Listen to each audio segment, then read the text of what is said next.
Okey geng, macam korang boleh tengok kita dah buka segala part yang ada dan Alhamdulillah tak ada sebarang masalah yang jadi dekat reel ni. Dia pun masih lagi cantik tanpa ada masalah corrosion. Seterusnya kita cuci gear set dan semua bearing yang ada.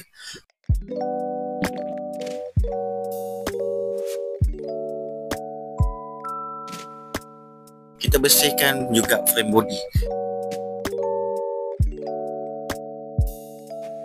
Lepas tu kita lubricate dari grease bearing yang kita dah cuci tadi. Sama juga dengan gear set yang ada, barulah reel ni akan smooth serta terlindung dari masalah corrosion. Jadi inilah apa yang saya akan buat pada setiap reel yang datang pada saya untuk memastikan reel korang berada pada kadar yang optimum. Korang ada masalah dengan reel korang roger je saya dan saya akan settlekan masalah korang.